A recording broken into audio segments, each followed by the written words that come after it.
everyone, and welcome back to Tokyo Tuesdays, the segment in which I head to the Tokyo Disney theme parks to sample and review every last eatery. For our 8th episode, I thought it was time we head to our first priority seating location, so we're headed off to the Eastside Cafe.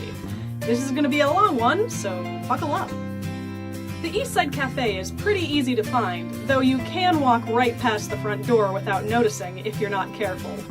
Heading into the World Bazaar, head straight until you can make a left.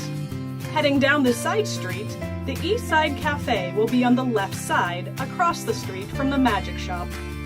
Inside, the Eastside Cafe stretches through what feels like 3 buildings worth of facade. It's much larger than you think. It's also trickier to get into than you think, being a priority seating location. Be sure to get your reservations because a walk-in experience this is not. The cafe was decked out for Christmas when we were there, but even so, you can tell the general vibe of the place is that of late Victorian. Sort of a Mary Poppins-y feel, if that makes sense. There is a children's menu, so don't be surprised to have plenty of kids enjoying their meals at this location. So I got the special course. I have pictures of the menu. I'm going to take another one of the one outside to say what this is exactly, but I have a salmon rose and some snow crab, I think. And I don't like fish, and I don't like crab, so this should be interesting. If I like this, that'll speak highly to how good it is, because I don't like either of those things, but it's very, very lovely. We also got bagels, because bagels for some reason. Which it's sort of funny, because everything here has been super, super fancy, and then bagels. Yeah. So that's fun. I got a beet heart. It's a heart. Oops. Try again. There we go. See? It's a little heart. Not a beet. Pickled vegetable of some sort. Delicious. I love pickled things, so I'm not disappointed at all. Are these flower petals? Okay, fish, how do I eat you? That is quite tasty, actually. I tried it with the red dots on my plate. Very good. I'm gonna just try it straight, see what that's like. So I prefer it with the red sauce. It's still good. I'm pretty sure it's been cooked, but it might not have been. It has the consistency of raw fish, which for once in my life isn't a negative. It's oiled, like it has some sort of olive oil on it, and then combining that with the little red dots, actually quite tasty. I'm surprised. I'm really not much of a fish eater. Who knew? So yeah, it's not like yours. You would say is actively cold. My fish doesn't seem like it's been cooked, but it's not cold. Like it's somewhere around room temperature. Slightly colder than room temperature, but it's not, I wouldn't call it chilled by any stretch of the imagination. Take that as you will. What do the red dots taste like? See if I can separate it from the fish. Very tangy. And it's mostly tangy. Like it's almost like vinegar. I'm not sure what the base is, but combined with the fish, it's amazing. Like looking from it, I would think raspberry, but it's definitely, if it is raspberry, it's raspberry vinegar, and I'm not really picking up on the raspberry. Maybe it's just the looks, the red. No, because it's actively enhancing the fish. Oh. Which is sad, because I'm almost out, and I still have more fish to eat. All right, next one I'm not really looking forward to. That's pesto. Yeah, that's a pesto sauce. What are you smelling? I'm smelling. Well, the good news is I don't taste crab. You taste pesto? I taste pesto, and I love pesto. So, winner is me. This doesn't look like crab. This looks like prosciutto or, yeah. It looks like prosciutto. All I really taste is pesto. If you don't like pesto, no. It's just, This is pesto. it just tastes like pesto. Pesto, and my other favorite thing, which is salt. Trying new things can be a virtue. Normally I wouldn't have ordered this because I don't like fish and I don't like crab, but I wanted to try something new. And as it turns out, it's really delicious. And the rest of this is just lettuce and flower petals. I got this sort of spaghetti pasta dish, And then they sprinkled little cheese stars on top of it for me. Like, it came in a pot and they sprinkled them for me. It was super cute. Ooh, these are crispy. What are you? They look like salami. They are crackers. But they look like meat. I thought they might be pepperoni. No, crackers. I'm going to eat them now so they don't get soggy. So we've had to change cameras because the other one apparently has no space left on it, which makes zero sense. I'm gonna have to look into that later.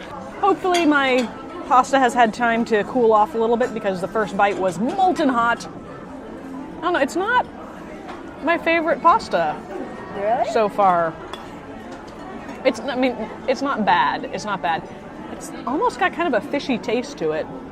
It's on the sweet side, whatever the sauce is. So there's obviously tomatoes in this. I think that there's some sort of meat in here, and I have a feeling that the meat in here is fish. Maybe it's the crab, I don't know. The bagels we determined aren't actually bagels. They look like bagels, they're shaped like bagels, they're not bagels. They're just regular rolls that have been cooked into a bagel shape. I don't know why, but there you have it. The cheese stars are actually kind of nice. I've mixed them up into my pasta, so every now and again I'm eating, I get just like a little flavor pocket of cheese. And that was basil. I think I just ate a basil leaf. Have I ever told you how much of an adult I am? An actual adult or a adult? Yes. No. This is a giant spoon. I need a spoon like a quarter this size. Let's try.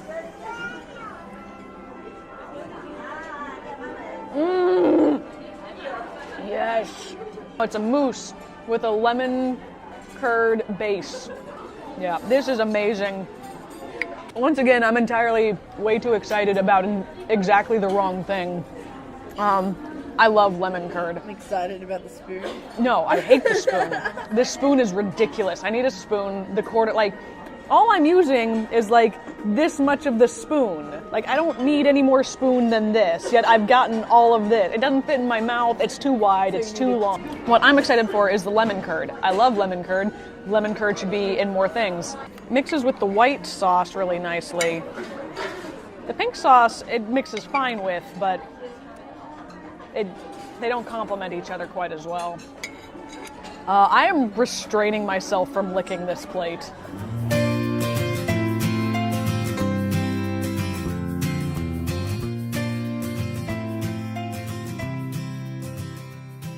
So, after all that, what are my actual ratings? Service. This location happily earns its 4 out of 5 star rating.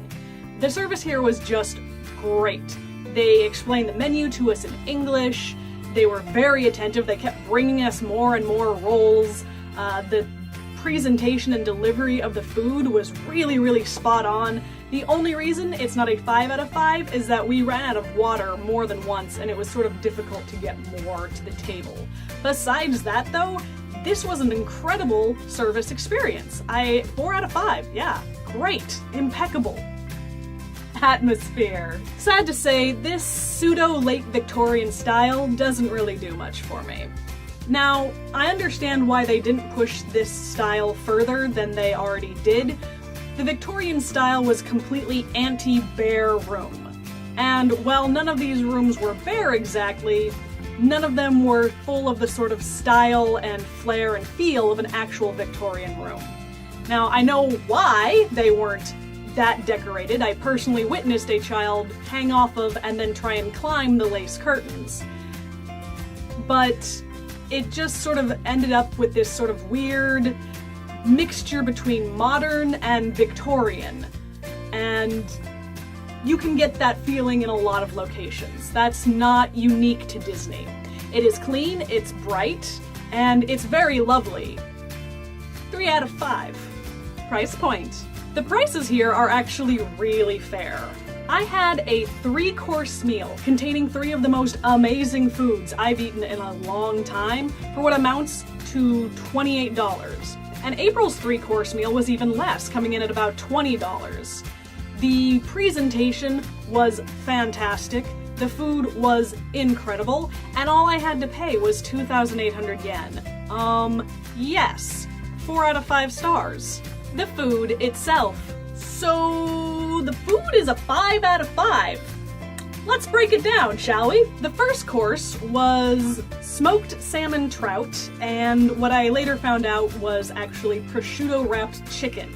I do not enjoy fish. I come from a state where there's not much water. I did not eat a lot of fish growing up because of this, and I still really recommend this dish.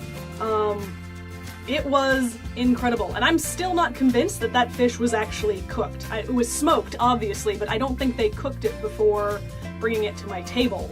And I still recommend it, even thinking that. You have no idea how big this is for me. I don't like fish, and I liked this. Yes! Ah, yes!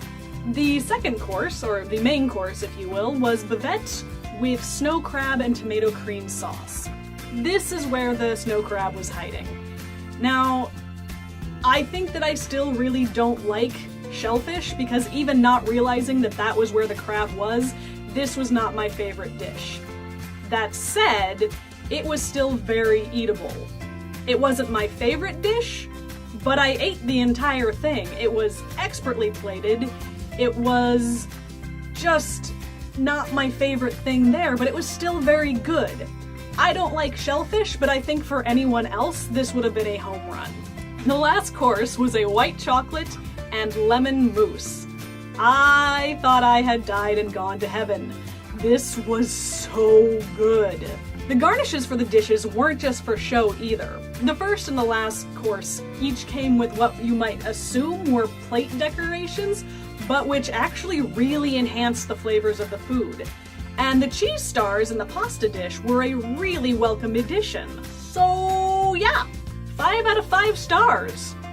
Small caveat on this, this dish is a seasonal item and is only available until the 25th of this month, which at the posting of this video is going to be about 4 days from now.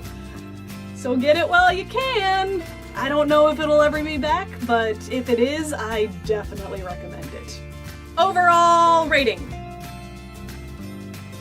Overall, this gives the Eastside Cafe a even 4 out of 5 rating, which I feel it deserves. If math allowed, I'd want to give it something like a 4.5, but the totals actually averaged out to an even 4. And I don't think that's anything to sneeze at. The lineup. At 4 out of 5 stars, this ties the Eastside Cafe with the Queen of Hearts Banquet Hall. And I'm going to slot it into the number 2 slot. Now, honestly, this is a personal preference. It really depends on what sort of experience you're after. Are you looking for something that is uniquely Disney and some good food along with it? Queen of Hearts Banquet Hall. Are you looking for some amazing food, but with a sort of atmosphere that you can find anywhere? Then you're going to want to head to the Eastside Cafe. I know where my bread is buttered, at the Queen of Hearts Banquet Hall, but personal preference. The 4 out of 5 star rating does, however, slide the Eastside Cafe into the number 1 slot of our table service menu, beating out the Teddy Roosevelt Lounge. So, that's it for this week. Come back next week if you want to find out where I'll be then. Hint, breakfast. Wonderful, unhealthy breakfast. If you have any comments or requests, be sure to leave those in the comments section below. We'd love to hear from you. And be sure to give this video a big ol' thumbs up and subscribe to the channel if you enjoy what we do. We'd surely appreciate it. Come back on Monday to see where Bottled Ginger will be next. If you want to find us on social media, you can find links to that in the description box below. And I will see you next week for another Tokyo Tuesday.